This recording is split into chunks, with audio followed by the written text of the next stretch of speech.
Hello everybody, my name is Sue Helen Johnson. I'm 24 years old and I am a graphic designer for a casino in New York City. I received my bachelor's degree at the age of 20 from the City College of New York, where I majored in graphic design. I am currently pursuing the media design master's degree at Full Sail University.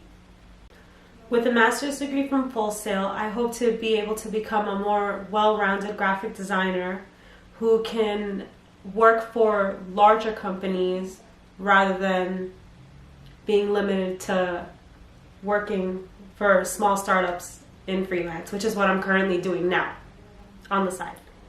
While reading Greene's Mastery, he discussed the 5 strategies for finding your life's task. The first concept that he speaks about is the return to your origins, and in this concept he discusses how as a child you form a certain connection to an object or an experience, something in a culture, and as you grow you can find yourself getting more and more disconnected from what you loved as in your youth. But as an adult, in reconnecting with that primal connection that you felt in your youth, you can find renewed inspiration for pursuing your degree, in my case, even further. Within the first read, I definitely felt a connection to the returning to your origins concept because of the fact that as a child, I always found myself feeling attracted to wanting to be an artist. And I even said it as a child that I did want to be an artist. But in reading the other 4 strategies in finding your life's task, I found more connections with my experiences. The third strategy that Greene discusses in Mastery is avoiding the false path. And this strategy really resonated within me because I find myself often trying to please the parents, and I found myself connecting to Mozart's story. In Mozart's story, you read that he found himself being happy, being a composer, and that's what he loved about being in the music industry, but his father wanted him to produce more music that would please others rather than what would make him happy. But in the end, he did end up becoming a composer.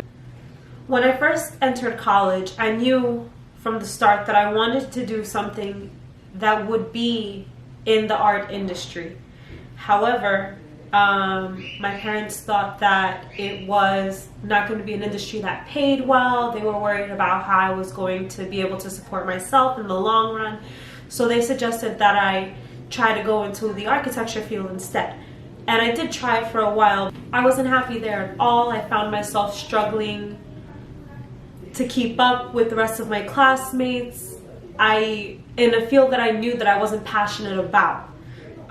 So I had to, just one day stand up to them and say, this is what I'm going to do, this is what I'm going to be. And since I made that decision, I found myself in a field that I genuinely love, that I work hard in, and that I don't mind calling my job work because of the fact that I enjoy it so much. And in the end, that's what really matters. That's what's going to keep you inspired in moving forward in your career path, that genuine love for what you do. The 4th strategy that he discussed is the adaptation strategy, in which you just have to understand that the world is constantly evolving. It is a human's job to evolve with it, otherwise you get left behind, and that's not something that anybody can control. You adapt or you get left. I hope that with a master's in media design, that one day I can either own my own company where other companies can come to me for design, for branding, for anything they really need, to just be a one-stop shop. I hope that I can find myself, if not opening my own business, working in a large corporation that's well known, in which I have a higher standing than I do now.